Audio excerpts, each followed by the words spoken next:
Assalamu alaikum wa rahmatullahi wa barakatuh. I'm going to start off this video with how Imam Bukhari rahimahullah started his kitab, إنما الأعمال بالنيات. And the hadith is longer as well, but I'll stop there. The purpose of this is just to give you and show you the importance of having an intention in everything that we do. How having an intention, or the idea and the concept of a niyyah, it's a foundational concept which can affect every single aspect of our lives. And if we don't have proper understanding of this, if you don't know why we're doing something, if you don't know how just thinking about why we're doing something affects the action, as in the status of the action, then it can be very detrimental to whatever we do, and in turn our iman as well. So إنما الأعمال بالنيات. We all probably know this, or we all should know this. Actions are according to their intentions. So let's just think about this for a moment. Your intention has the power to transform even the smallest of actions into something which can be very meaningful, into something which can bring you lots of reward. Let's take an example of charity, giving in charity. Now, you give £1 in charity and you have the intention of reward, and Allah will multiply your reward by 10 times at least, minimum. You will see the reward in this world, you will see the reward in the next as well, and there will be barakah for you in your wealth. Now let's say you donated £10, but you were with your mates and you maybe wanted to show off a little bit. Now, as soon as your intention changed, as soon as your heart and your mind had a different reason for carrying out that intention, carrying out the action of giving in charity, your reward went away. You no longer have any reward. Not only that, because you ended up wanting to show off, you ended up wanting to boast in front of others, you ended up getting sin. So not only did you move away from reward, you spent more money and you spent it sinning.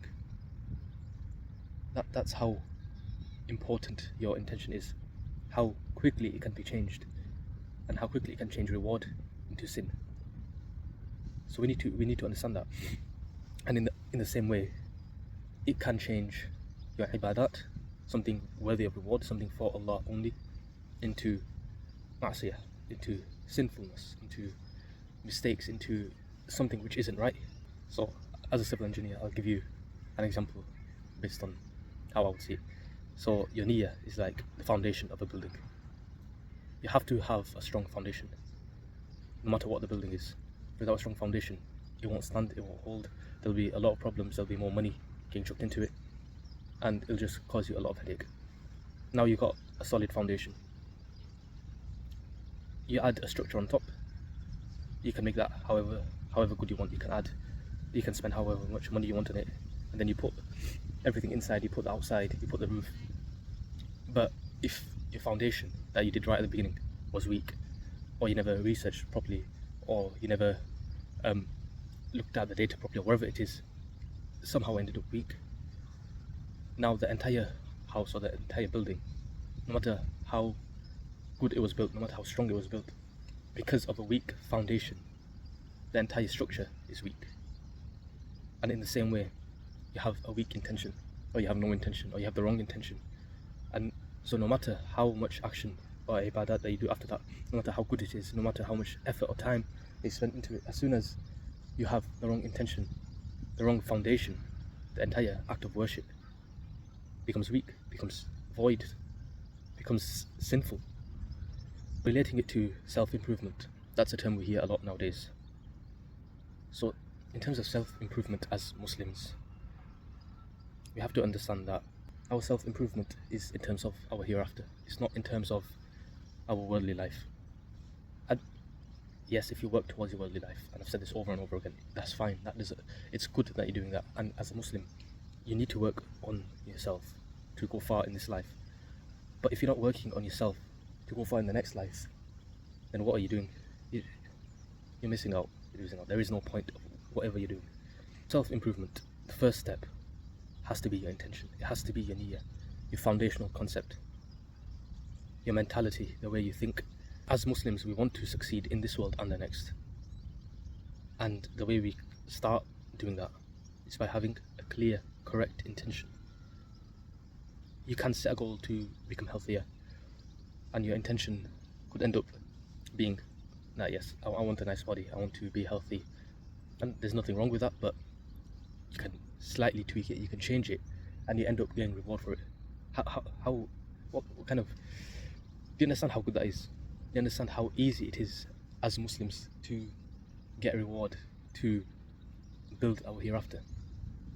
Your intention could change from that, something very simple, something where there's no reward in it, but there's no sin in it as well, but there's no reward in it, into something, for example, you're improving your body because taking care of your body is a right stated by Allah and His Prophet Sallallahu Alaihi Wasallam. Your body is an amana, it has a right over you, you have to take care of it. If you are healthy, you can look after your family. If there's a need to help Islam with a strong body, you can do that. A strong believer is much better than a weak believer. All this comes into it. You just alter your intention. Take 5 seconds, just alter your intention, and all of a sudden everything that you do after that point relating to something that you wanted in the first place to do with health, all of a sudden all that becomes reward. How amazing is that? So just to help you in having a correct intention, I'll just tell you some things before you want to do something. So the first thing you have to do before you start something is just pause for a moment. Take a second to reflect on what you're doing, why you're doing it, what are the benefits of it, and how can it improve your iman, how can it improve you as a Muslim, how can you better others, how can you better your community, how can you help your family. And if you automatically have this mindset of being a better Muslim, improving yourself, improving others for the sake of Islam, then that's your correct intention. Do something for the sake of Allah, for His religion, and you've started getting reward from that single moment until you carry on doing what you're doing until that comes to an end.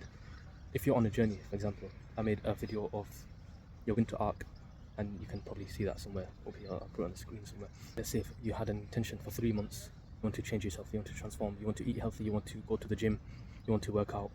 This is for your own thing, yeah. But as soon as you say, like I mentioned earlier, you want to get healthy, but you have the intention of getting fit for helping out your family, getting fit for if Islam ever needed it, you can step up. All of a sudden, your whole 3 months, your whole winter arc, and even anything after that that you use your body for, due to you being stronger, is rewarded. They talk about passive income. How much more passive can you get than this? One single time you make a strong intention, and you have to keep the intention throughout. If the intention ever changes, renew your intention. But just starting off with an intention, and everything is rewarded. Imagine how happy you'll be on the Day of Judgment when you stand in front of Allah and you're given your book of deeds, and you notice that from a single moment where you decided on a correct intention, you have an unimaginable amount of reward. So again, that brings me to the next point I want to tell you. You have to renew your intention regularly. As Muslims, or as humans, it's very easy to forget about why we started something, why we are doing something. And it's not a problem, because that happens to everyone. You just have to notice it as quickly as you can and change your intention. Correct your intention and your reward will continue. And the final tip I'll give you is keep Allah in your heart throughout the whole journey. Whatever you do, whatever you want to do, keep Allah as your goal. You want to achieve closeness to Allah. You want to achieve piety, and hopefully that will keep you on the straight path. That will help you stay steadfast on your intention and keep getting your reward till the end. Assalamu alaikum.